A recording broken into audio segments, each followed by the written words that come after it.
Bonsoir à vous. Nous pouvons profiter du fait que nous sommes debout pour dire une petite prière à l'ange. C'est celle qu'on disait dans l'ancien rite après l'aspersion, après l'aspergesme, si vous vous souvenez. Exauce-nous, Seigneur, Dieu Tout-Puissant et Éternel, et daigne envoyer des cieux ton Saint-Ange pour garder, soutenir, protéger, visiter et défendre tous ceux qui habitent cette demeure. Amen.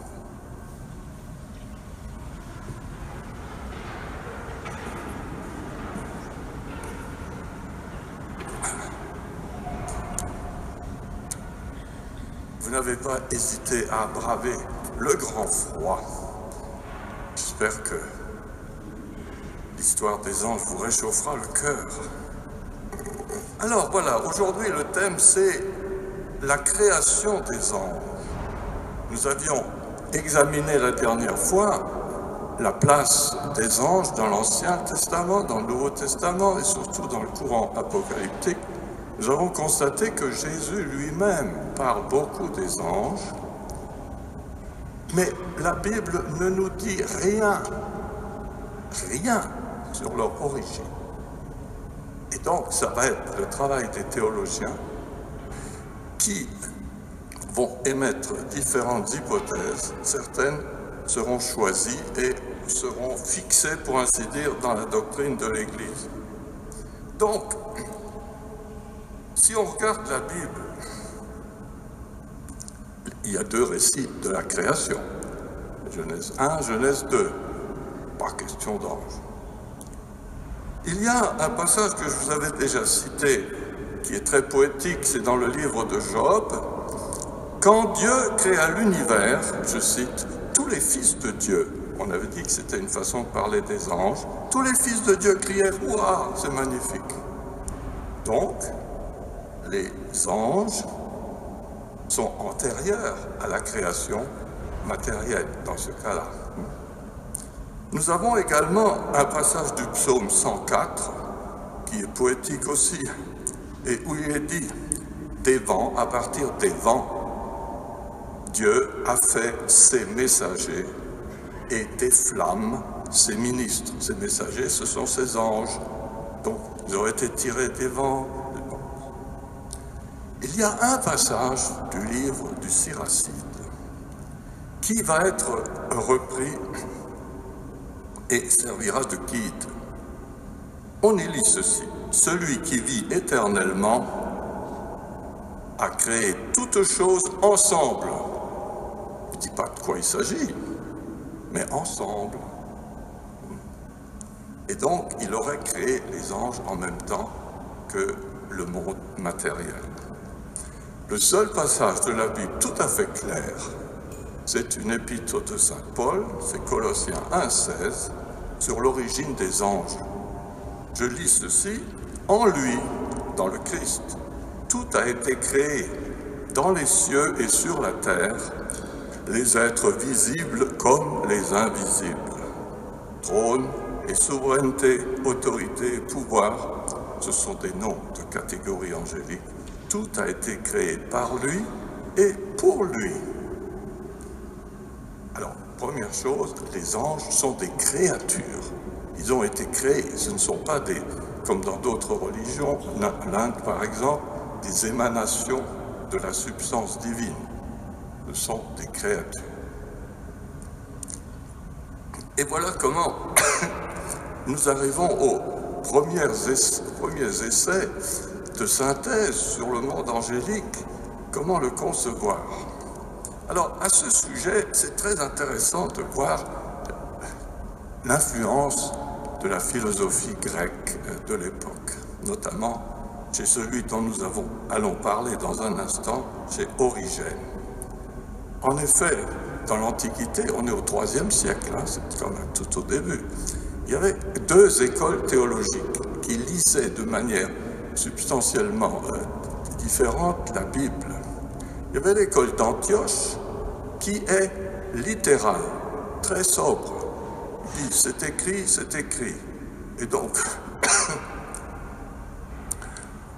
l'école d'Antioche ne spécule pas. Par contre, l'école d'Alexandrie, très marquée par la philosophie, notamment platonicienne, pratique une lecture allégorique de la Bible. Autrement dit, à travers les faits que la Bible raconte, ils lisent des événements qui se passent dans le monde invisible. Et donc, que faisait l'école d'Alexandrie? C'est ça qui est le plus original. Ça va nous occuper au début de notre réunion de ce soir. L'école d'Alexandrie distinguait deux moments dans la création. En s'appuyant sur le premier récit de la création, notamment Genèse 1,27, lorsque Dieu créa l'homme. Il le fit à son image, homme et femme. Pour l'école d'Alexandrie, il s'agit d'une création spirituelle. C'est la création des âmes, si vous voulez. Une création qui ne peut être que spirituelle, puisque Dieu dit « Je crée l'homme et la femme à mon image ». Qu'est-ce qui est l'image de Dieu? Est-ce que c'est notre corps? Sûrement pas. Donc, c'est notre intérieur, notre intériorité, c'est notre âme. Et donc, le deuxième récit de la création, là où Dieu prend la glaise pour fabriquer l'homme à partir du sol de la terre, ça, c'est la création des corps. Donc, pour eux, il y a eu d'abord une création spirituelle, avant la création matérielle à laquelle nous appartenons. Je dis tout de suite que ce sont des spéculations. L'Église n'en est pas restée là. Mais il fallait passer par là pour essayer d'y comprendre quelque chose. Alors, voilà. Arrive Origène. C'est pas un père de l'Église. Il est trop génial pour ça. Parce que c'est un penseur vraiment original qui a beaucoup influencé son époque, mais qui a été remis à sa place par plusieurs conciles œcuméniques. Nous allons voir pourquoi. Mais ce qu'il propose est quelque chose de... D'ailleurs, c'est un homme qui croit profondément en Dieu, mais il lâche la bride à la spéculation. Parce que lui, il est marqué par le platonisme et plutôt le moyen platonisme de cette époque. On est au début du IIIe siècle, qui est déjà une vision philosophique de l'origine du monde à partir d'un principe premier qui est, pour eux, le Dieu suprême. Mais dans le platonisme, la création elle-même, le monde tel qu'il existe, il est éternel. Ce n'est pas une création. Mais le démiurge, vous voyez, le démiurge, c'est celui qui va mettre en ordre la création. Et il l'appelle le deuxième Dieu. Retenons ça. Origène va retenir de la philosophie moyen platonicienne cette idée que le Verbe, le Logos, qui a tout créé, le Fils éternel, c'est simplement un deuxième Dieu. Et donc, pour cette école néoplatonicienne, nous assistons au déploiement de l'œuvre de la création, non pas à partir de la création matérielle, comme le suggère le livre de la Genèse, mais avant la création matérielle, il y a eu une création purement spirituelle. Alors, pour Origène, c'était un moyen d'entrer en contact avec la philosophie de son époque. Il avait fondé une école à Alexandrie, qui était une espèce d'école des hautes études de dialogue avec la philosophie de son époque, la science de son époque. Et pour lui, la Bible est la réponse à toutes les questions. La Bible, pour lui, forme une unité, du début jusqu'à la fin. On peut lire chaque verset de la Bible à partir des autres. C'est dans la Bible qu'on trouve la révélation de tout ce qui existe. Autant il est attaché à la Bible, autant sans le vouloir, il est très dépendant en fait de la philosophie du monde environnant. Alors, cette philosophie, il va en retirer deux principes de son maître, celui qui l'a formé, qui s'appelle Ammonius Saccas, deux principes qui vont guider toute sa réflexion. Et c'est quelque chose de très fort et de très beau. D'une part, Dieu est infiniment bon, sa providence veut le bien et la vie de toutes ses créatures. Dieu ne peut pas avoir suscité des créatures pour les repousser, pour les punir, pour les rejeter. Première chose. Deuxièmement, les créatures intelligentes, anges et hommes, sont créés libres. Il faut essayer de trouver le moyen de conjuguer la providence de Dieu, qui veut le salut de tout ce qu'il a fait, et la liberté des créatures. Parce que Dieu ne peut pas forcer ses créatures à l'aimer et à se tourner vers lui. Et donc, dans la vision d'Origène, le Dieu ineffable dont il parle, il ressemble beaucoup à celui des néoplatoniciens. Ce Dieu qui engendre des dieux secondaires, qui organisent le monde. Pour eux, les astres sont aussi des êtres vivants, intelligents, qui ont une âme. Chaque être a son ange, et les âmes préexistent aux corps dans lesquels ils sont un jour envoyés. Vous voyez, ça c'est la vision qu'avaient les néoplatoniciens. Eh bien, qu'est-ce qu'on retrouve chez Origène? Beaucoup de choses semblables. En fait, il a une fausse conception de la Sainte Trinité. Ça suffisait pour lui dire, ça suffit comme ça. Pour Origène, seul le Père est vraiment Dieu. Le Fils qui est engendré éternellement, c'est un Dieu second, qui n'est pas au même niveau que le Père, qui a été engendré éternellement en vue de créer éternellement. Car pour lui, Dieu n'a pas pu être un instant sans créer. Si on utilise les catégories du temps vis-à-vis de Dieu. Donc, le Logos, deuxième personne de la Trinité, est inférieur au Père, et l'Esprit Saint est encore inférieur au Fils. C'est faux, ça. Claire, on a parlé l'an dernier de la Sainte Trinité, mais ça, c'est la vision. Et cette vision va conditionner la manière dont il envisage la création.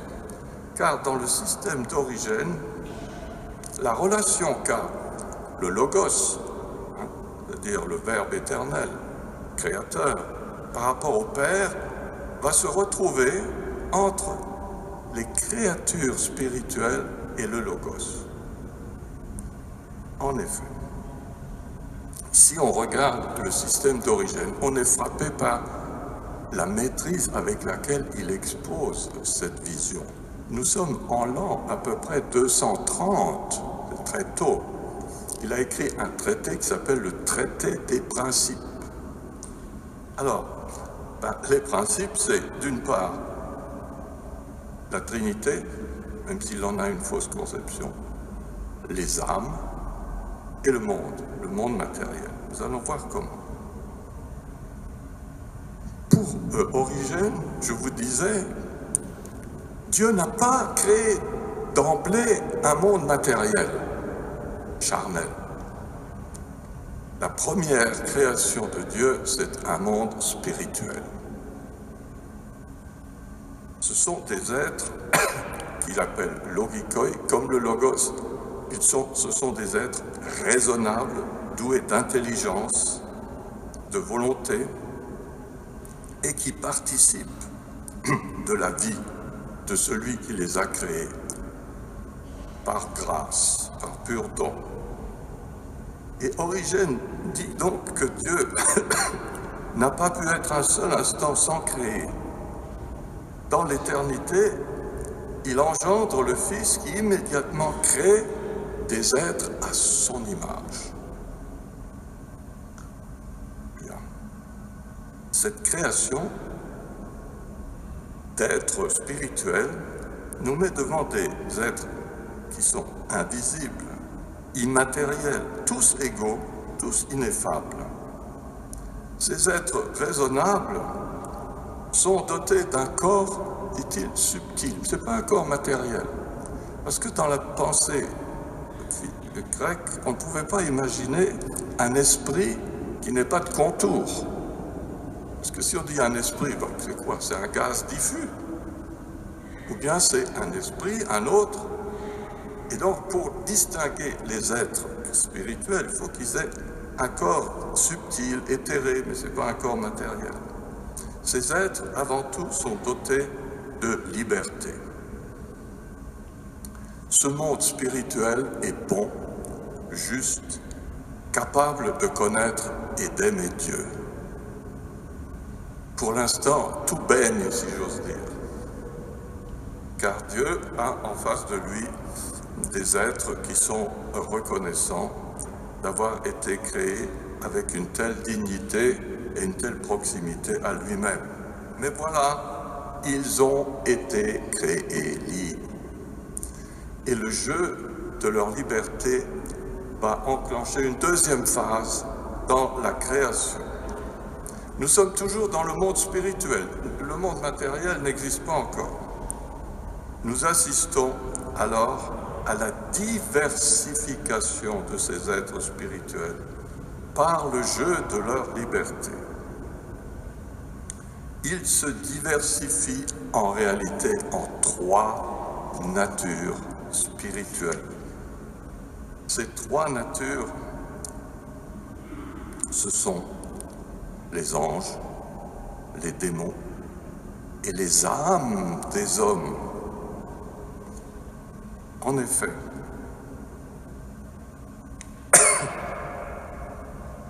selon que ces créatures spirituelles sont restées plus ou moins intensément tournées vers Dieu qui les a créées, ils sont, eh bien, déchus dans trois catégories.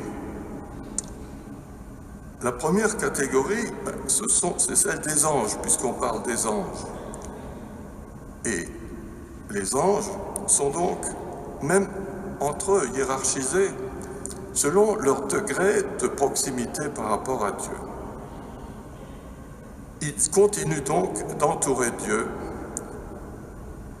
et de chanter sa louange.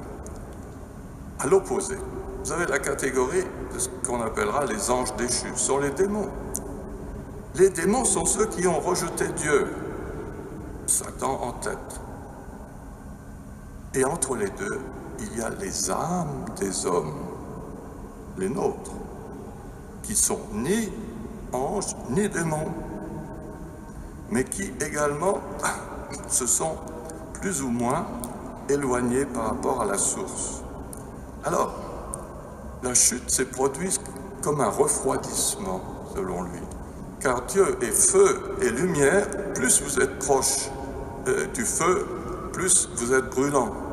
Plus vous vous en éloignez, plus vous vous refroidissez. Et il faisait là, ainsi l'étymologie du mot âme, psyché en grec, et psychos, ça veut dire froid. Donc, l'âme s'est refroidie dans son ardeur à adorer Dieu. Et donc, nous avons dans la création spirituelle, après que tous étaient créés égaux, êtres spirituels, trois catégories, selon leur degré de proximité par rapport à Dieu, les anges, les démons et les âmes humaines. Il y a une troisième étape. Là, ça devient intéressant. Parce qu'il va falloir, selon Origène, créer le monde matériel pour permettre aux âmes des hommes de se recycler et de retrouver le chemin de leur condition première, qui est d'être des êtres spirituels. C'est alors que Dieu crée le monde matériel, les corps, et qu'il crée le temps. Le monde corporel auquel nous sommes attachés a été créé en fait pour donner l'occasion aux âmes de se racheter et de choisir, ils sont toujours libres entre ce qui les attire vers Dieu ou ce qui les attire vers le bas. Les âmes sont donc créés avant les corps. Et lorsque un corps naît, une âme envoyée dans ce corps, et c'est là que se passe la vie humaine. Donc, la corporéité matérielle qui est la nôtre ne cessera qu'avec, alors ça c'est le grand thème, l'apokatastase. L'apokatastase, c'est le retour à l'origine, un retour graduel qui est offert à toutes les créatures. Au cours de leur vie terrestre, nous sommes capables de choisir entre le bien et le mal. Selon que nous aurons choisi le bien, eh bien voilà qu'Origène avance une autre de ces erreurs calamiteuses, mais qui aujourd'hui fait plaisir à beaucoup de monde, c'est-à-dire la succession des vies, une vie après celle-ci, indéfiniment, jusqu'à ce que nous soyons en état d'être totalement ouverts à Dieu et de ne plus lui opposer aucune résistance. Ce mot-là, apokatastase, ça veut dire le rétablissement de toute chose. C'est un mot qu'on trouve dans le livre des Actes des Apôtres. À la fin des temps viendra le temps du rétablissement de toute chose. Pour Origène, le rétablissement de toute chose, c'est le retour à l'origine, au point de départ. Autrement dit, l'univers a été créé d'abord dans une condition purement spirituelle, et puis une dégradation à l'intérieur du monde spirituel, et enfin, les âmes des hommes ont rejoint un corps, et il leur est donné la possibilité de s'élever au cours de cette vie vers plus de libération. Pour Origène, l'apokatastase concerne aussi les anges. Autrement dit, chaque fois qu'un être apparaît, il est dans la possibilité de se tourner vers Dieu ou de s'en détourner. S'il se tourne vers Dieu, il s'élève de nouveau dans la catégorie des êtres. Il en est pour de même pour les anges déchus. Alors, il est le seul, dans toute l'histoire de la théologie, à avoir aménagé au diable la possibilité de se racheter et de redevenir ce qu'il avait été tout à fait à l'origine, une créature spirituelle bonne. Mais pour cela, il faut qu'il y ait une succession de mondes. Et donc Origène, un peu comme dans l'hindouisme, elle pense qu'il y aura une succession de ce monde. Et chaque fois, les êtres auront la possibilité de revenir en arrière et de revenir à leur point de départ et ainsi d'être sauvés. Vous voyez que ce système qui est assez, il fallait le penser quand même, tout à fait génial, mais tout à fait erroné aussi, est quand même le premier où on essaie d'expliquer l'origine des anges. Donc l'origine des anges, c'est dans une création qui a été spirituelle avant d'être matérielle. Voilà. Alors, ce que dit Origène, qu'est-ce que la tradition de l'Église en a fait? Origène a eu des disciples, mais il a eu rapidement aussi des contradicteurs. Grégoire de Nice, Méthode d'Olympe et autres, qui ont clairement ramené les choses à l'écriture, c'est-à-dire un peu la théorie de l'école d'Antioche qui va l'emporter, qui, elle, est beaucoup plus sobre, ne se lance pas dans des spéculations et essaye, à partir des rares traces que nous avons dans l'écriture, de voir comment on peut expliquer la création des anges. Alors, la question qui se pose, c'est est-ce que les anges ont été créés avant le monde matériel ou en même temps? Il y a les deux théories. La plupart, jusqu'à saint Augustin, parlent d'une création angélique avant la création matérielle. Et alors, on va chercher où? Dans la Bible, il y a le premier récit où il est question, premier verset, Dieu créa, au commencement, Dieu créa le ciel et la terre. Et un peu plus loin, Dieu créa, c'est la première création de Dieu, que la lumière soit. Alors, les pères de l'Église vont hésiter. Est-ce que les anges font partie du ciel, quand Dieu a créé le ciel, parce que c'est seulement le ciel visible, ou le ciel invisible, ou bien est-ce que les anges ne seraient pas compris dans la création de la lumière? Saint Augustin se pose la question. Il dit, ont-ils été créés avant le temps, dans le temps, ou au commencement du temps?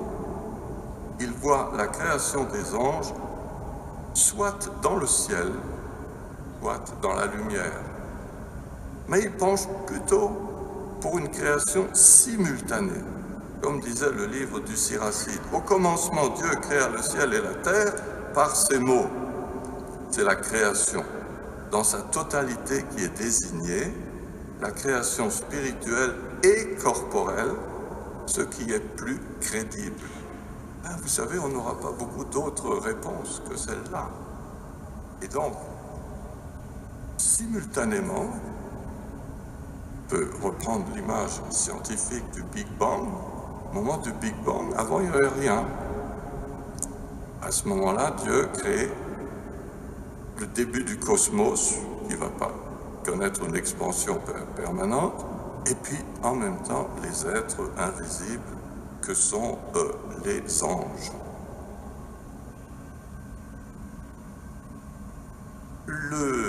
On restera toujours sur notre fin pour connaître l'origine des anges, parce que c'est toujours le fruit d'une réflexion humaine, théologique, qui permet d'avancer, puisque les Écritures sont muettes à leur sujet.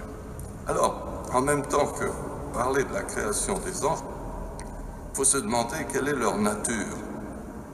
Est-ce que ce sont des esprits purs ou ont-ils, comme le suggèrent les premiers pères de l'Église, une corporéité subtile, non matérielle? Et c'est encore Origène qui donne sa réponse à lui. Le corps angélique peut être dit spirituel comme celui des ressuscités. Lorsque saint Paul parle du corps de la résurrection, il parle du soma pneumatikon, du corps pneumatique, c'est-à-dire du corps spirituel. Donc une corporéité qui n'appartient pas à la création matérielle. Mais la plupart des pères penchent pour voir dans les anges des esprits purs, doués d'intelligence et de volonté. Ils se définissent non seulement par rapport à l'homme, par leur absence de corporéité, mais aussi par rapport à Dieu, par leur degré de participation à l'être, à la vie divine. Pour le pseudo-Denis, dont on parlera la prochaine fois, les anges sont des êtres simples. Il n'y a que les hommes qui sont composés d'une âme et d'un corps. L'ange est un être simple, proche de Dieu. Saint Thomas reprendra la même doctrine et nous sommes toujours dépendants des développements que saint Thomas a donnés à la réflexion sur la nature des anges. Aujourd'hui, il est presque impossible de reprendre toutes les réflexions de saint Thomas parce que nous ne pourrons plus avoir la même vision du monde angélique qu'à l'époque du Moyen-Âge. Nous sommes naturellement, et c'est très bien, dans une réflexion scientifique, nous connaissons beaucoup mieux la nature du monde créé, de mieux en mieux. Il faut donc faire coïncider la croyance dans l'existence des anges avec ce que la culture actuelle nous dit sur le monde et sa venue à l'existence. Lorsqu'on parle de la nature des anges, il faut se poser un tas de questions. Comment peuvent-ils se manifester? Si les anges n'ont pas de corps, comment est-ce que je peux dire, il y a des personnes qui disent j'ai eu une apparition d'ange. Il y a des tas de traditions dans l'Église où des personnes disent avoir vu un ange. Alors, comme les anges sont de purs esprits, ils habitent les espaces célestes, le ciel proche du ciel divin. Lorsqu'ils se manifestent, dit la tradition, ils ne quittent pas le ciel divin, mais leur action vient entrer et mise en œuvre dans le monde sensible auquel nous appartenons. Donc, lorsque quelqu'un a une vision d'ange, c'est selon son imagination. Ce qui nous permet de comprendre qu'à d'autres époques, justement, au Moyen-Âge, il n'y avait aucune difficulté à avoir des anges un peu partout, parce que on était formé de cette manière. Aujourd'hui, c'est beaucoup plus difficile. Nous savons quand même que mieux expliquer les phénomènes naturels, au Moyen-Âge, tout phénomène un peu étrange était dû à une intervention angélique ou démoniaque, si les choses se passaient mal. Donc, l'ange, dit la tradition, peut prendre un aspect visible. Et il ne faut surtout pas croire qu'il s'incarne. Il ne prend pas un corps comme le nôtre. Et il n'occupe pas non plus un lieu dans l'espace. Quand il agit dans le monde, l'ange ne quitte pas son lieu d'origine. Et surtout, il ne vole pas d'un endroit à l'autre. Il faut oublier les représentations avec des grandes ailes où il perd des plumes, etc. C'est pas possible. Mais un ange, oui, il peut être présent à une situation particulière. Mais le faire voler, ça, ce sont des représentations artistiques d'ailleurs admirables, mais qu'il faut aussi savoir remettre à leur place. Alors, les anges ont-ils une affectivité? Si on regarde l'Écriture, Jésus dit « Il y a de la joie chez les anges de Dieu pour un seul pécheur qui se convertit. » Ils sont capables d'éprouver de la joie. Et alors, il y a aussi les anges de la paix qui pleurent dans Isaïe 33, etc. Mais saint Thomas, par exemple, il ne veut pas leur donner des sentiments humains. Alors il dit, lorsqu'un ange vient vous assister, il ne le fait pas. C'est sa volonté.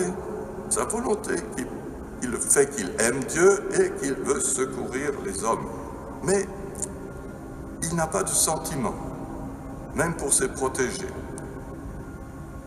On peut discuter, vous voyez, une infinie discussion sur la capacité des anges d'avoir une affectivité. De toute façon, il ne faut pas leur prêter ni un vouloir humain, ni des sentiments humains.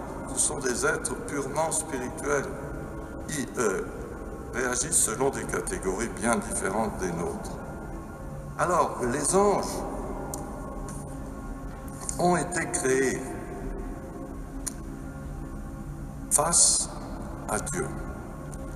Ça, c'est très important de distinguer entre les anges au moment de leur création et ce qui leur arrive après, lorsqu'ils ont été mis à l'épreuve.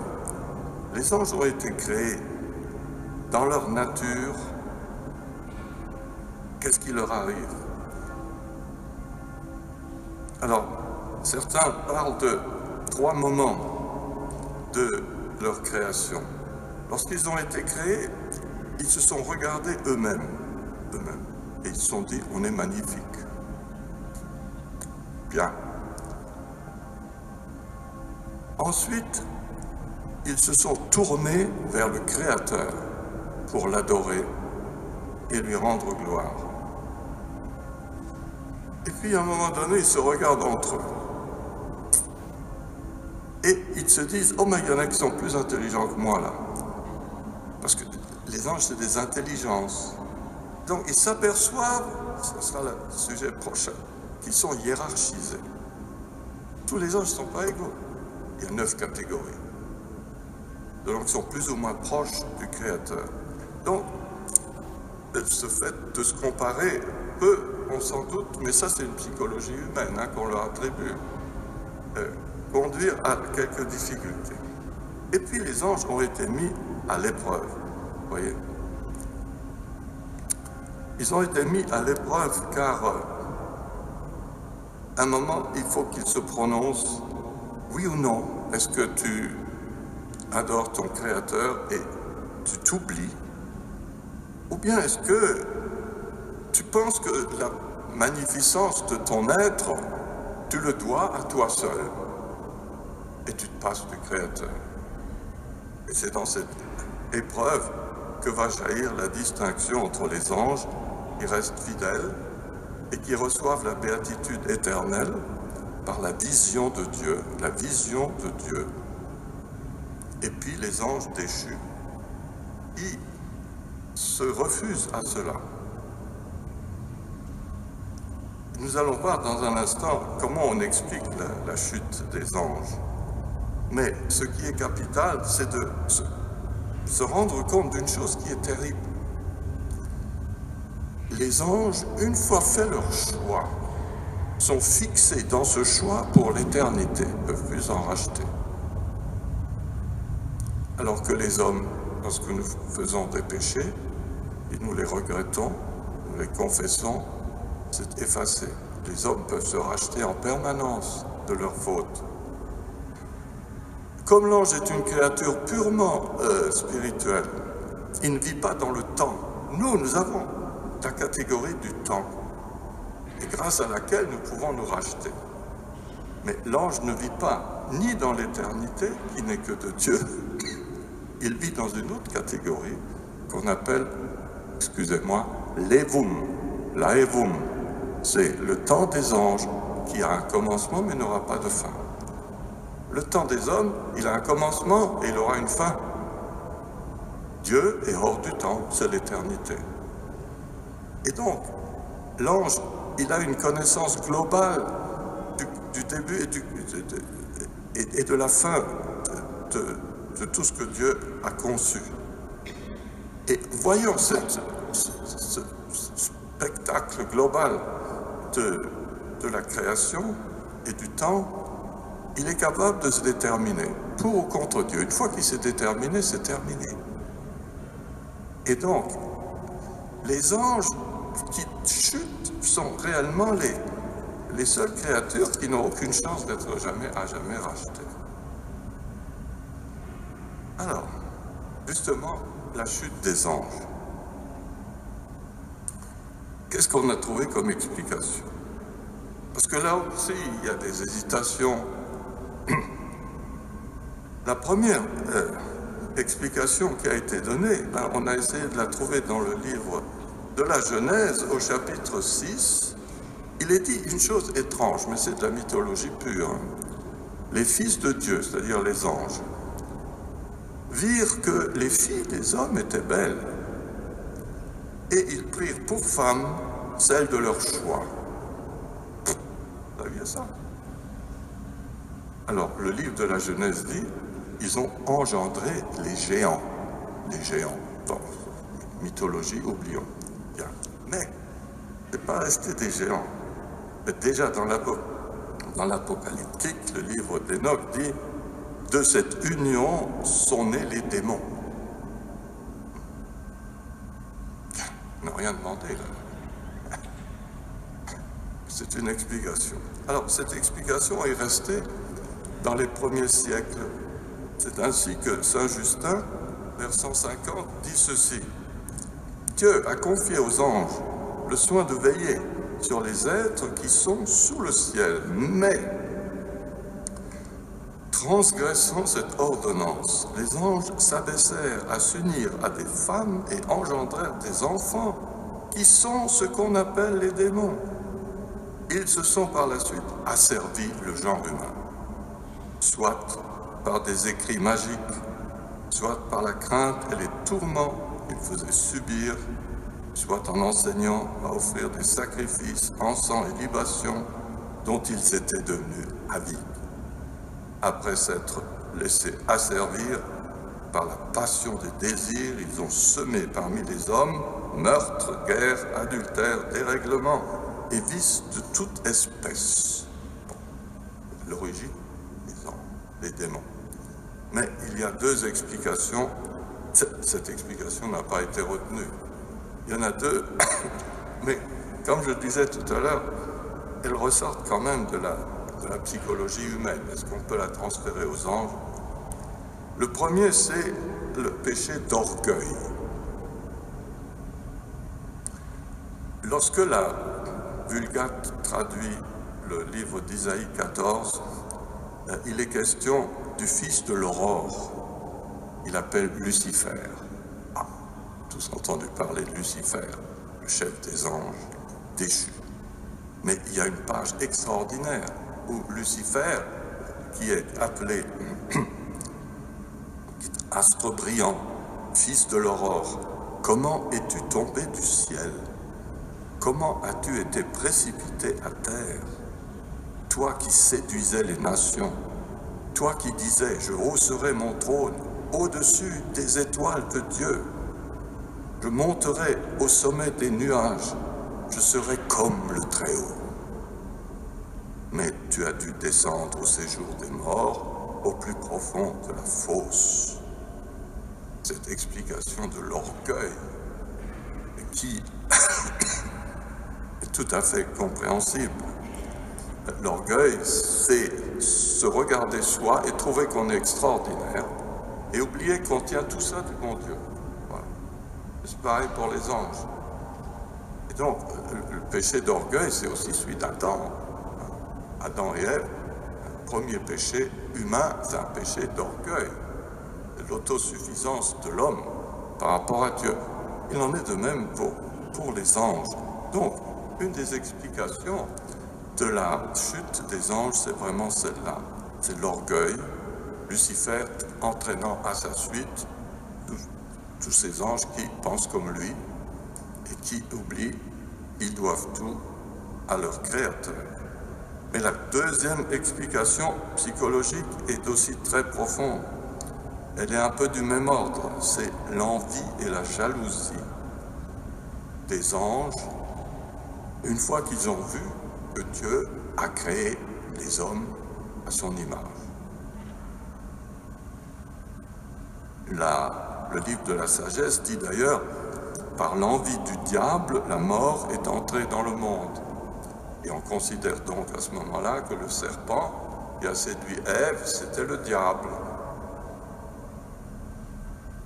Et toute une tradition reprend cela, notamment un livre apocryphe qui s'appelle « La vie d'Adam et d'Ève », qui dit « L'archange Michel a rendu immédiatement hommage à Dieu, mais le diable, qui avait l'administration de la terre, refuse. Je ne rendrai pas hommage à celui qui m'est inférieur et qui vient après moi. » Et en tombant, il cause la ruine de l'homme aussi.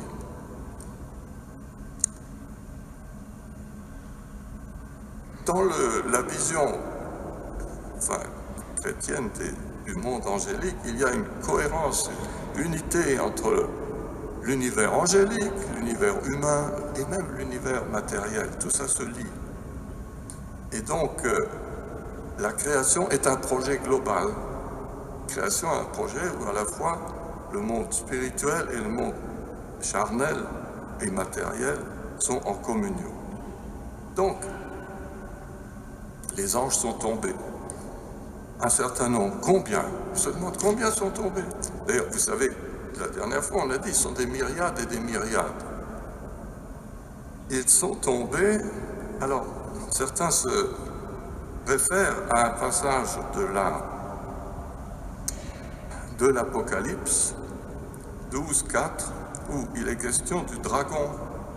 La queue du dragon balaye le tiers des étoiles et les précipite sur la terre. Comme le lieu des démons, c'est la terre. Certains ont dit, oh là là, un tiers des anges tombés. C'est quand même beaucoup. Et d'autres sont plus optimistes, ils disent, oh, il y en a moins que ça quand même. Non, c'est rien. Alors, les anges qui sont tombés gardent les mêmes propriétés que les anges bons, puisqu'ils ont été créés bons. Et donc leur volonté reste intacte et ils restent fixés éternellement dans leur choix qui est mauvais. Et à part Origène, il n'y a pas de moyen de les tirer du malheur où ils sont tombés. Vous voyez, on peut se référer ici à la deuxième épître de Pierre, qui dit « Dieu n'a pas épargné les anges qui ont péché, mais les a livrés aux abîmes ténébreux du Tartare, afin de les garder en réserve pour le jour du jugement. » Et donc, le jour du jugement sera aussi celui des mauvais anges, ainsi que de tous ceux qui se seront détournés de Dieu. Voilà quelques considérations, mais c'est normal que nous restions sur notre faim, parce que nous sommes obligés de creuser, de chercher. Alors certains développent avec exubérance toutes sortes de... savent tout sur les anges, mais enfin c'est aussi beaucoup de leur imagination. Nous restons sur le terrain de la doctrine et de la foi de l'Église. Et là, nous voyons des prises de position, cette fois-ci magistérielles, dont il faut bien parler, concernant l'origine des anges, leur nature et leur rôle dans l'histoire du salut. Alors, juste pour commencer, je dois signaler qu'au début, aux origines de l'Église, il y avait dans le monde judéo-chrétien tout un courant hérétique, qui considérait le Christ lui-même comme l'ange du Seigneur, ou un archange suprême, un suprême messager. Et cette christologie, elle est évidemment insuffisante. Elle sera défendue par les Ébionites, les El-Kassaïtes, qui sont à l'origine du courant de l'islam. Il y a aussi cette vision de Jésus. Alors, dans la doctrine de l'Église, il va y avoir quelques points de repère. Est-ce que nous nous rendons bien compte que nous professons la foi dans l'existence des anges lorsque nous disons le credo de Nicée, Nicée-Constantinople, Dieu créateur, univers visible et invisible. Invisible est inclus. C'est délicat, c'est dit discrètement, on ne spécule pas, on est invisible. Et c'est très bien comme ça. Un concile qui n'est pas un concile œcuménique, mais est tenu à Ancyre quelques années plus tard, dit « Les choses visibles et invisibles, soit les trônes, soit les dominations, soit les principautés, soit les puissances, tout a été créé par le Fils et pour lui. » Reprise de Colossiens 1. Bien. Une mise au point très importante est apparue au 5e concile œcuménique à Constantinople en 553. Ce concile émet 15 condamnations contre Origène, dont je vous ai parlé au début. Vous voyez, maintenant je me rachète, je vous dis qu'il a été tranquillement condamné. Alors, sur la préexistence des anges, sur la déchéance et la réintégration des âmes, qui sont, selon lui, de même nature que les anges. Il est condamné aussi pour avoir dit que les noms attribués aux anges, principauté, trône, puissance, etc., le sont en raison de la différence des corps pris par eux dans leur déchéance. Et il condamne, le Concile aussi, l'opinion selon laquelle le Christ se serait fait ange parmi les anges, puissance parmi les puissances, etc., homme parmi les hommes pour réparer leur déchéance. Christ s'est incarné dans la nature humaine, point. Il n'est pas fait ange. Mais vous voyez,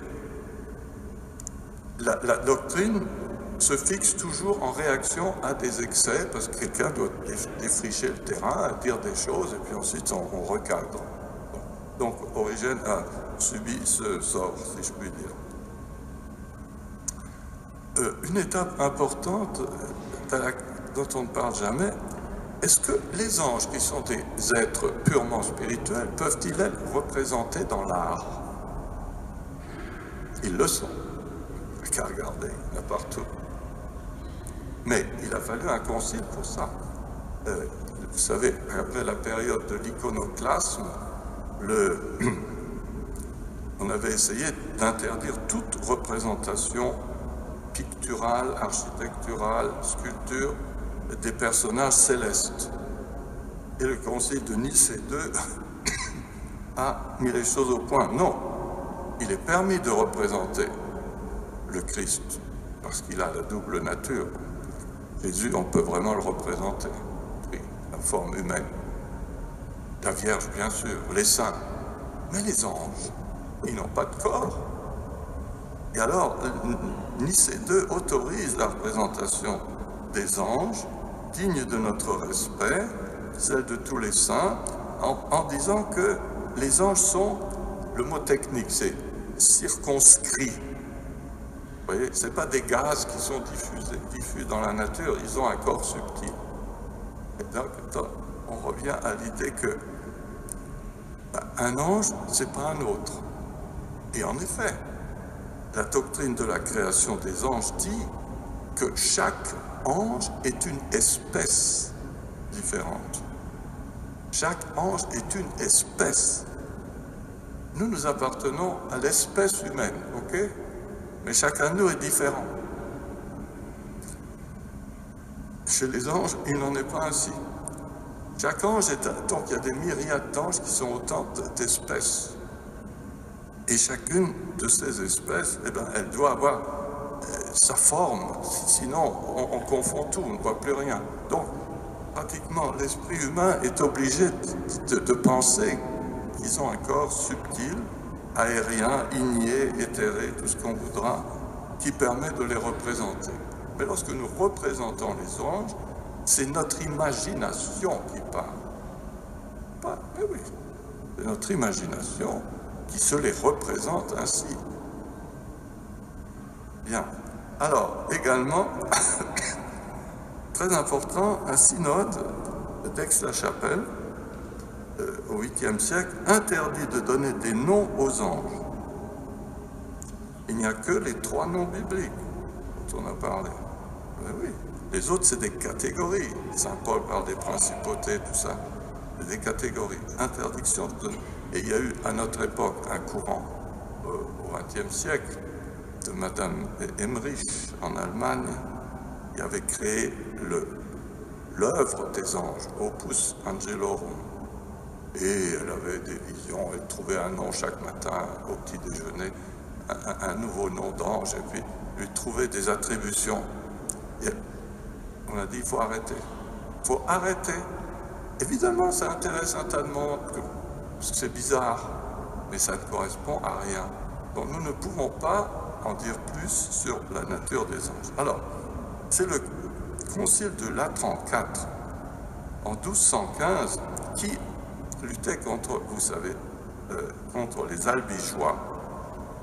Les albigeois étaient revenus au dualisme des manichéens et imaginaient que le monde était le produit de 2 principes éternels, principe du bien et principe du mal. Autrement dit, le bien et le mal sont au même niveau, à l'origine de tout. Ça, c'est complètement aberrant. Nous, nous disons, Dieu est le principe du bien, à l'origine, Dieu. Et si le mal existe, c'est en fonction du jeu des libertés des créatures, que ce soit les créatures angéliques ou les créatures humaines. Donc, le concile de Latran IV a dit ceci, parce qu'il faut bien que nous nous appuyions sur des éléments fermes pour dire quelle est la doctrine de l'Église concernant les anges. Il dit ceci.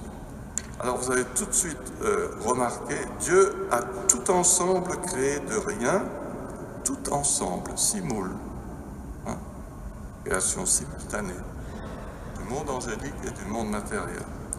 Dès le commencement du temps, l'une et l'autre créature, la spirituelle et la corporelle, c'est-à-dire les anges et le monde. Les les anges et le monde, puis la créature humaine, faite à la fois d'esprit et de corps. Parce qu'avant de créer les hommes, Dieu a créé tout le reste. La matière, le monde végétal, le monde animal, etc. Ce n'est qu'au terme de ce processus qu'apparaît l'homme. Et donc, vous voyez, simultanément, le monde matériel et le monde angélique, et ensuite, la créature humaine faite à la fois d'esprit et de corps. En effet, le diable et les autres démons ont été créés par Dieu bons par nature, mais ce sont eux qui se sont rendus mauvais. Quant à l'homme, c'est à l'instigation du démon qu'il a péché. Alors cette doctrine, ça va être le socle sur lequel vont travailler en Occident notre docteur angélique, saint Thomas, appelé le docteur angélique, pour l'extraordinaire importance qu'il donne dans le traité sur la création, à la création angélique. Alors qu'est-ce qu'il apporte comme nouveauté? Il reprend beaucoup de choses qui existaient avant lui, mais tout est interprété en fonction des catégories, cette fois-ci aristotéliciennes, qui sont aussi une philosophie, pour respectable qu'elle soit, mais c'est une philosophie, voilà. Donc, chez saint Thomas, il est clair que ce qui apparaît, c'est la beauté de l'univers. La beauté de l'univers qui n'est pas cantonnée à sa dimension matérielle. Or, aujourd'hui, nous en sommes bien là. Nous avons beaucoup de difficultés à imaginer qu'au-delà des espaces, des galaxies qu'on découvre sans arrêt, de cet immense espace créé, il y ait un univers angélique. Et le tout trop dominé par le ciel divin. J'ai essayé de représenter cette réalité dans la chapelle de l'archevêché, par une peinture sur la voûte. Pour rappeler ce que saint Paul disait, moi dit-il, j'étais ravi au 3e ciel. Donc il y en a 3. Et ça nous débloque la vision du monde. La vision du monde qui est quelque chose d'extraordinairement beau lorsqu'on considère que, finalement, à l'origine, ce qui compte, c'est l'esprit. L'esprit est à l'origine et sera à la fin de l'univers. Et l'univers matériel est en transition, est un passage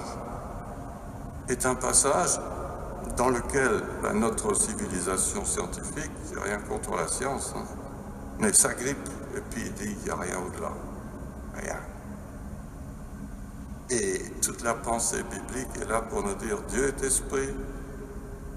Il nous a créés avec un esprit, certes, engagé dans les limites de notre condition humaine, mais qui est aussi fait pour accueillir ce que Dieu nous révèle de lui-même et de la beauté de l'univers. Et donc, en parlant de la création des anges, malgré tous les balbutiements de la réflexion humaine à ce sujet, il y a une chose qu'on ne peut pas exclure. On ne peut plus exclure que ce monde spirituel, angélique, qui est à la fois intelligent et libre, existe et qu'il nous environne. Et toute la pensée de l'Église est précisément de dire, mais là où nous allons, ils sont déjà. Et l'itinéraire de l'humanité créée dans la condition charnelle, c'est de s'acheminer vers la condition de ces êtres qui sont déjà réunis autour de Dieu et qui jouissent de la vision béatifique. La vision de Dieu, c'est le sommet de ce que Dieu peut nous offrir. Nous resterons toujours des créatures, et des créatures purifiées, d'abord de toutes les attaches au monde charnel, au monde matériel, mais pour vivre de sa vie et le contempler avec les anges. Et c'est la raison pour laquelle nous nous efforçons d'y voir un peu plus clair, tout en restant parfaitement lucides dans la foi de l'Église qui concerne les anges. Je vous remercie.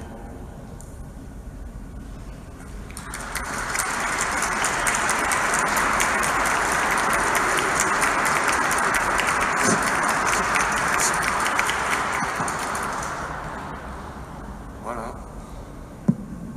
Alors, qu'est-ce que ça vous inspire, tout ça?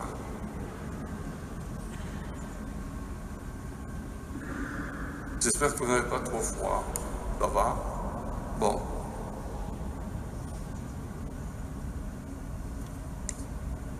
Oui, Monseigneur, je confesse être très affectée par le fait qu'on ne puisse pas nommer les anges, puisque j'ai baptisé le mien. Et je voulais savoir quel était le privilège de Michel, Gabriel et autres. Ainsi nommés. Oui, oui, il y en a 3 qui sont nommés. Hein? Michel, Raphaël, Gabriel. C'est tout. C'est tout. Et les autres, ben, on n'en sait rien. Et bien sûr que la littérature apocalyptique dont on a parlé, elle en a inventé d'autres, avec des noms. Ça n'a jamais été retenu. Et puis je trouve que c'est mieux de rester discret sur des choses qu'on ne connaît pas. Alors c'est moi qui continue. Dans l'épître de Saint Paul aux Corinthiens, il démarre en disant, Saint Paul commence... Oui, Saint Paul démarre en disant, si je parlais toutes les langues de la...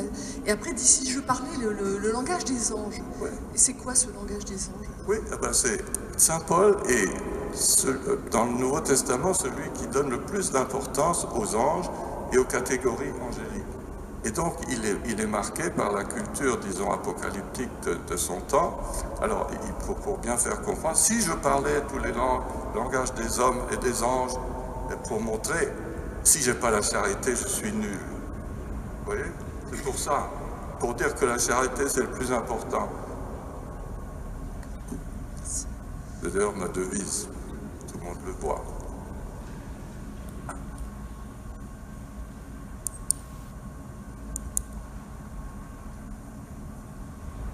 Ah, il y a Eugenio qui s'avance. Tu seras bref, s'il te plaît.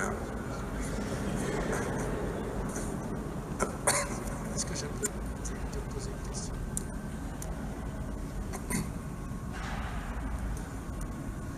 Oui. Oui, Monseigneur, pour être plus, j'allais dire, simple, et vous parlez un peu de la cuisine des anges, il se trouve que dans l'Évangile, les anges servaient Dieu au désert après qu'il l'eut Et quoi? résisté à la tentation du diable. Et on voit bien cette scène où Jésus se trouve d'un côté avec le diable et finalement se retrouve au milieu des anges pour le servir à manger. Oui, ben ça c'est le récit de la tentation au désert. Hein. On l'a évoqué la dernière fois. Ça fait partie de cette façon d'exprimer le fait que Jésus accomplit pleinement le dessein de Dieu. Les anges sont toujours les acteurs par lesquels Dieu fait avancer son dessein de salut. Et si Jésus a jeûné 40 jours dans le désert et que ensuite les anges le servaient, voilà, c'est une manière de dire, voilà, tu as été jusqu'au bout de cette épreuve, tu en es sorti vainqueur du démon, qui est un ange déchu, et les anges te servaient. Donc tu entres dans cette vision globale où Dieu et la cour céleste te célèbrent et te rendent grâce pour ce que tu as fait. Oui, Olympia. Oui, alors, je vais poser une question, mais d'abord, si tu le permets. Plus proche le micro. Oui, d'accord. Je souhaiterais mettre en garde les fidèles contre une certaine littérature d'aujourd'hui qui parle beaucoup des anges, mais le contenu demeure totalement hétérodoxe. Donc il faut faire attention, d'autant plus que il donne une diversité de noms, et c'est vrai que dans la Kabbale hébraïque déjà, il y avait une diversité de noms d'anges, n'est-ce pas? Et peut-être dans la Bible, mais c'est apocryphe, on ajoute aux 3 que nous connaissons le nom d'Uriel. Uriel, hein. Oui, mais pas plus. Avec le reste, il faut faire attention. Maintenant, ma question est surprenante, mais je te la pose quand même. Pourquoi, après j'explique pourquoi je la pose. Pourquoi est-ce que depuis Vatican II, on ne lit plus le Sancte Michael Arcangeli, Defendenos in Praelium. Donc, l'invocation à Saint-Michel Archange à la fin de la messe dominicale. Et je pose la question parce qu'aujourd'hui, je constate qu'en fait, les hommes, qu'il s'agisse des individus que des collectivités, subissent trop l'influence du prince des ténèbres, celui que j'appelle moi le caméléon spirituel, le diable, n'est-ce pas? Mais on ne le voit pas toujours, parce que l'inversion des valeurs entre dans ce genre de catégorie. Tout à fait. Je me suis dit, mais à certaines occasions, pourquoi dans l'Église on ne pourrait pas rétablir la prière que Léon XIII avait composée à la suite d'une vision de l'enfer? Oui, oui. Donc c'était ça. Très bien. Oui. Je m'arrête là. Oui, oui. Alors, bonne question. Aujourd'hui, depuis Vatican II, on ne parle pas beaucoup des anges, c'est vrai. J'ai regardé tout Vatican II, on ne parle pas des anges. Le dernier concile qui a donné une définition, c'est Vatican I. Il reprend la 34 que je vous ai citée tout à l'heure pour dire que Dieu a en même temps créé la créature spirituelle et la créature matérielle, le monde. Alors, c'est vrai que je disais aussi à un moment donné que notre culture baigne dans une... Elle est tellement obsédée par la connaissance fine que nous avons de l'univers matériel qu'elle n'a plus envie d'aller regarder au-delà. Ça, c'est notre monde actuel, malheureusement. Mais il ne faut pas perdre de vue que notre monde matériel n'épuise pas la création. La création est beaucoup plus vaste et elle est spirituelle. La prière de Léon XIII, moi, quand j'étais enfant de cœur tout petit, on la disait encore. Ça finissait par les mots « In infernum detrude », envoie en enfer, Satan. Et tous les démons qui rôdent dans le monde et qui sont là pour nous tenter et nous empoisonner la vie. Ben, c'est très bien. On pourrait encore la dire, c'est toujours vrai. Le diable continue à empoisonner la vie des hommes d'une manière encore plus subtile qu'avant. Parce qu'il ne se fait même plus reconnaître comme diable. Alors quand il n'est même plus reconnu, il peut agir. Et donc, cette prière, qu'on pourra peut-être dire une des prochaines fois, elle reste valable, Mais il ne faut pas non plus être obsédé, vous voyez, par le côté de la puissance des démoniaques, tout ça. Ça peut donner des obsessions aux gens et qui perdent l'équilibre. Il faut rester équilibré. Il faut laisser chaque chose à sa place. Mais pas non plus exclure la réalité du monde angélique. Et comme tu l'as dit, il faut se méfier de toute une littérature, parce que des anges, vous en avez partout. Vous allez sur un site, vous avez des anges, parce que ça se vend bien, parce que c'est étonnant, on peut dire n'importe quoi. Alors notre problème, justement, d'éviter de dire n'importe quoi, et de rester sobre, adhérent à ce que nous dit l'Écriture et la doctrine de l'Église, qui, comme vous l'avez vu, je vous ai lu les principaux textes concernant la foi en le monde angélique, ils sont très sobres, mais ils disent ce qu'il y a à dire. Le reste, c'est de l'imagination. Laissons notre imagination un petit peu sous surveillance. Hein? Monseigneur, oui. Monseigneur, je voudrais simplement souligner ce que vous avez dit tout à l'heure, que les anges, Dieu ils sont bons, parce qu'on a dit tout à l'heure aussi que ils n'ont pas de sentiments. Alors, comment dire, parce que dire qu'ils n'ont pas de sentiments, mais en même temps, c'est des êtres qui sont très bons et qui veulent que notre bien. C'est important de le souligner, qu'ils sont bons et qu'ils veulent notre bien le jour et la nuit, quoi. Oui, oui. Vous avez très bien dit, ils veulent notre bien, vous voyez. Si j'ai dit tout à l'heure que selon saint Thomas, par exemple, ils n'ont pas de sentiments, parce que si nous leur attribuons des sentiments, c'est une vision très anthropomorphique. Ils ne fonctionnent pas comme un être humain. Un être humain est capable de passion, est capable de sentiments, et aussi d'intelligence et de volonté. Mais chez l'ange, il n'y a que l'intelligence et la volonté. Et donc, moi je n'ai rien contre le fait de les considérer comme capables de s'émouvoir. Et je vous ai cité le passage de l'Écriture où Jésus lui-même dit « Les anges se réjouissent dans le ciel ». Donc, c'est la joie. Est-ce que c'est un sentiment ou est-ce que c'est un acte de la volonté? J'en sais rien. Quand un pécheur se convertit. Mais bien sûr qu'il y a une solidarité, une communion entre le monde angélique et le monde humain. Mais ce qu'il faut éviter, c'est d'en faire des supermen, quoi, ou des superwomen. D'ailleurs, est-ce que vous vous êtes demandé, quand on représente les anges sous une forme humaine, est-ce que c'est des hommes ou des femmes? Hein? Ah, ou des jeunes? Mais tout ça, attention, hein, c'est l'imagination.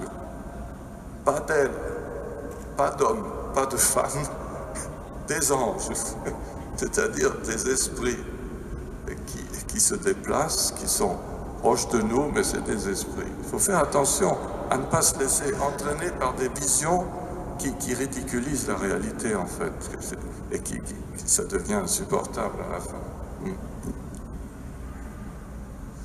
Je voulais vous demander la place des anges gardiens.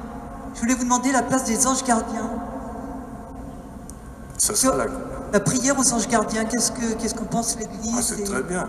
On parlera des anges gardiens en long et en large la 4e séance. Si vous avez la vertu de persévérance, on en parlera ici.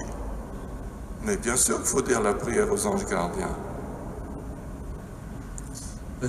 Deux petites questions. La première, si Dieu est amour inconditionnel, pourquoi il y aura des anges déchus?